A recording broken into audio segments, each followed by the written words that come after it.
I bought a broken PS5, a PS3 Slim, a Dreamcast, and a ton of games from a viewer of the channel, and in this video, we're going to test everything out and also see if we can fix this broken PS5. I already unboxed everything, but I'll show some B-roll on the screen of the games I got. There's actually a lot of really good games, but we have all the consoles here. Let's go ahead and get into them, and first of all, we have this PS5 in the middle, and the most intriguing part is we have this broken clip of some sort here. He said it was broken. I'm not sure what is broken about it, but we'll open that up and find out. We also have a couple controllers, which this one's in not terrible condition, but it's not great either. It's pretty dirty and beat up, and this one looks like it's been well worn, well used. The other funny part here is we also have a Dreamcast. When just taking a glance at the back of this thing, it's probably the most yellow Dreamcast I've ever seen in my entire life, and it's funny how just the back is super yellow. The rest of it is not too bad. Also have a controller, of course, with this nice rainbow little grip right here. Anyways, we also have a PS3 Slim, which actually does look pretty good. Nothing really to write home about there. But the part about the PS3 Slim that is kind of odd is I believe both of these controllers here are knockoffs, and they're like really, really good knockoffs. Just at first glance, they look great on the front. The back looks pretty good as well. You can tell the label is like a little bit off, but it's pretty good. But let me pull out an OEM controller and kind of show you the difference. All right, so I bet at first glance you can't tell me which one is OEM and which one is fake, but I'll tell you the one on the right is OEM. And just listen to the click here versus the fake one. You can tell that the R3 and L3 clicks are just a little bit off, and then looking at the labels on the back, the label on the OEM one just looks a little bit different, and the feel of the controller is really the main factor here of how you can tell the difference. So let's go ahead and just start out testing these consoles. We'll plug in the PS5 first and see what it does and see what the issue is. All right, console's plugged in. Let's go ahead and see if it turns on. We got life, any free games, no free games. First issue I see here is we heard the console turn on, and I don't see any lights. Yeah, as you can see, I don't see any lights at all. All right, well, the console apparently was not turned off properly at some point, but it is booted up now, and it looks like it's on the latest dashboard update and is working. But again, the lights in the front are still not working, so definitely some interesting things going on with this console. I don't know, yeah, let's try to boot up a game and see what happens. So we're booting up Cyberpunk 2077 here to see what happens. Yeah, and just listening to this PS5, it's gotta be a fan issue, because I don't feel, maybe I feel a little bit of air coming out. Not much though, I don't know. What's going on here? Oh, there it is. Okay.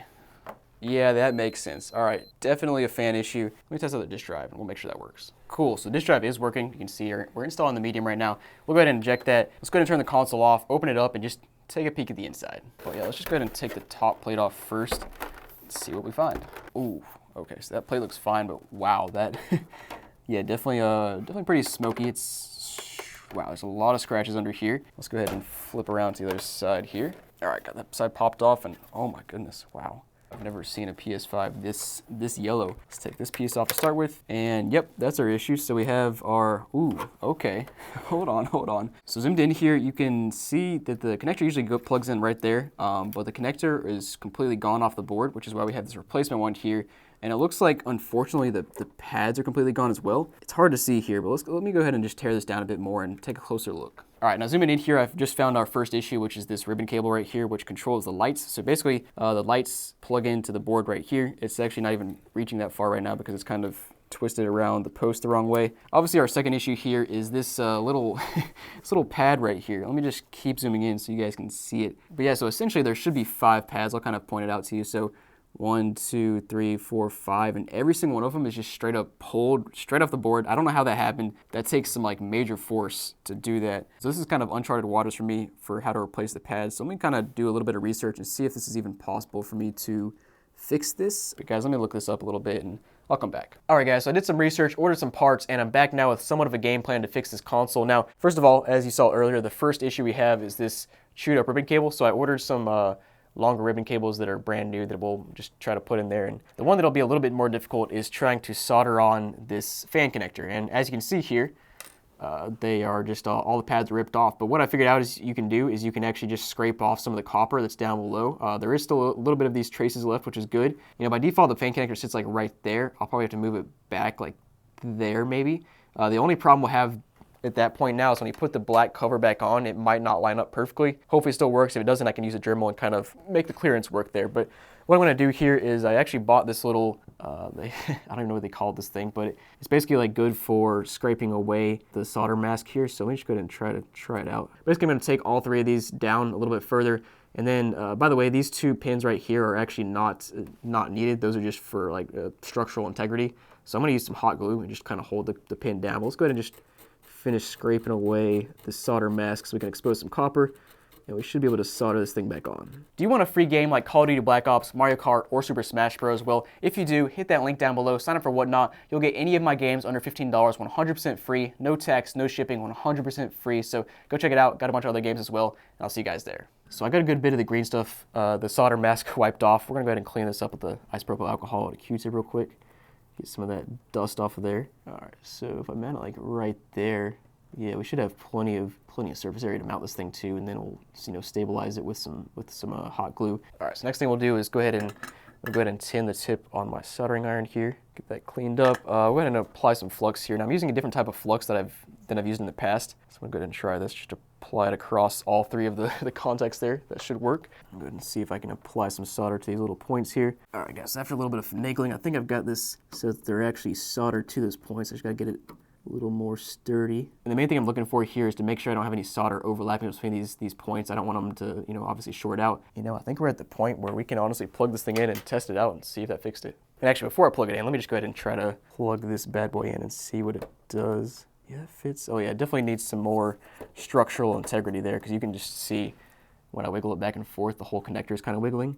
So if I get some hot glue and mount it down on both sides, we should be good there. But let me go ahead and just leave it as is. We'll plug it in and see if it works. All right, I should find out pretty quickly if this works. The fan should immediately come on. So 3, 2, 1, power.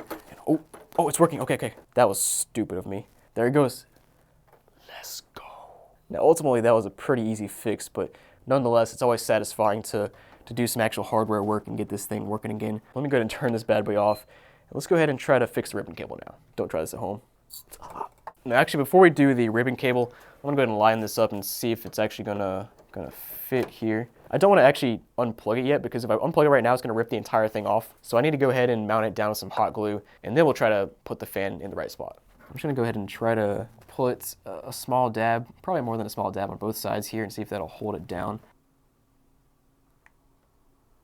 Oh yeah, there we go. That thing is not moving now. Still not quite as secure as it was originally, but it's pretty dang close. And of course, I will sell this PS5 on my website once I'm fully done with it, but it'll be at a reduced price, because I understand it's not a fully, it's not like a fully factory PS5. Now next up, we're gonna try to replace this ribbon cable here and get that fixed up. So basically, this ribbon cable runs from this connector right there all the way around the outside to a board right there that makes the lights light up. So I think to get to it, we need to actually take off a couple more pieces here. First of all, let me get the disk drive out of the way. So I got that out of the way, and I got the middle black piece apart now, and you can see this ribbon cable more clearly now. So this part plugs into the motherboard. It goes around the outside and plugs into this cable right here, or this PCB. And you can see it was just mutilated through this screw hole right there. It was also mutilated in another screw hole somehow.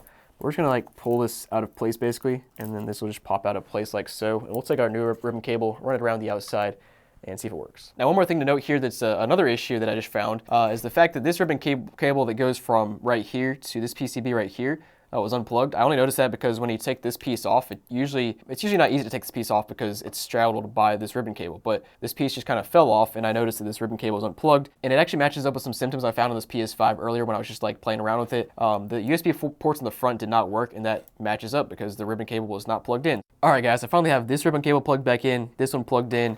Of course, we have this end plug-in of the long ribbon cable, and I have it kind of straddled along here so we can plug it back into the motherboard. All right, now moment of truth.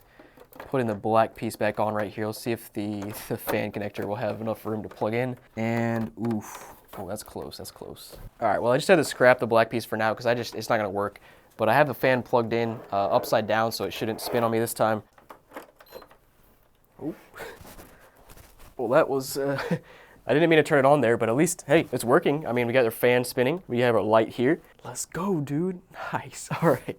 I'm not gonna call it a clean fix, but it is indeed fixed. It's showing up on the screen now. Let me go ahead and just connect the controller up and make sure this thing still functions properly. Well, despite the console turning on and lights working and fan working, the USB ports in the front are still not working. You can see when I plug it in, it doesn't charge up or anything. I've tried both ports here, different cables, different controllers and everything, and nothing's working. I'll have to tear this down a bit more to see what the issue is there. We also need to get a Dremel now to to clear this out a little bit so the fan connector will actually fit. So let me go ahead and do those things and I'll come back. Alright guys, so a couple updates here. Now first of all, I did get the fan connector situation sorted out. Basically, instead of a Dremel, I used an X-Acto knife and was able to actually pretty cleanly cut out a larger hole so the fan connector fits through there now. So that's all good. Now the USB ports in the front still don't work because I found out the cable is bad, but a replacement cable is like 20 bucks, and for 20 bucks I was like, you know what, just use the ports in the back instead of the ones on the front. So we're going to leave that part as is, but otherwise the console is all good to go now. Well guys, now that we have that problematic PS5 out of the way, let's go ahead and test out this PS3 and the Dreamcast, see if those work. Now the PS3 I already got plugged in, it's got a red light on, which is a good sign. It actually looks fairly clean for, you know, considering everything else here. Let's go ahead and see if it turns on. Any free games? Nope, but I also got I got a copy of MW2 that we'll put in, test out, make sure it works. Alright guys, there we go. We go back with the classic air paint, whatever they call it. Oh, we got a bunch of games here. So MW2 is the game in the disk drive. We have Sly Cooper for the PS Vita. Wow. Savage Moon for the PSP, I Am Alive, Crysis 3, Abyss Odyssey, Dead Space 3, Sly Cooper Thieves in Time. Holy crap, there's a lot of games on here. Okay, guys, well, got to the end. Probably 30 games downloaded here. There's a message box. I'm going to scroll through here real quick and see if there's anything interesting. Absolutely nothing sent here, but if we check the receive, there's a bunch of just like, oh yeah, it's just a bunch of spam. That's what it is. We got hi PSN users. We are still feeling bad about what happens.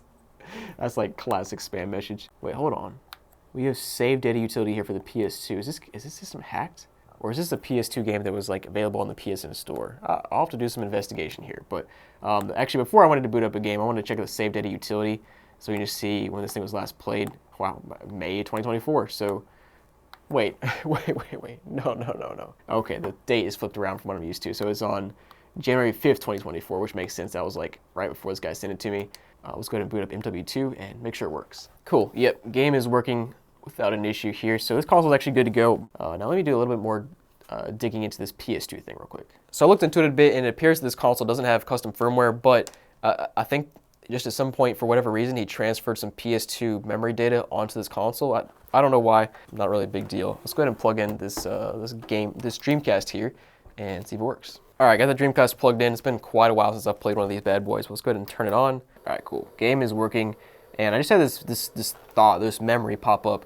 Does anybody else remember playing a Dreamcast kiosk and playing some sort of Sonic game, probably Sonic Adventure, in like an H.H. Gregg or a Circuit City back in the early 2000s? Like, I have this memory of when I was a kid playing some sort of Sonic game. I don't know, that just came to my mind randomly, but this console is working. Let me go ahead and, I'm actually gonna go back to the main menu, and I'm gonna see if there's any save data. Okay, yeah, we got some save data saved on this memory card right here. We got some saved dates as well, 2098.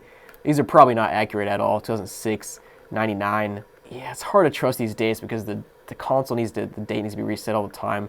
And there's Sonic Adventure. I guess that's just a game I just played since 1998, even though it's clearly, you know, 2024 now. This console collection I got from the subscriber it's quite the collection. Now the PS5 was very beat up and honestly made for a pretty interesting repair, just like so many various little issues, but glad it's working now. And guys, thanks for watching. Hope you enjoyed this video. And if you guys got anything you want to sell me for a video like this, let me know. Send me an email. Might be interested. So guys, thanks for watching again, and I'll see you next time.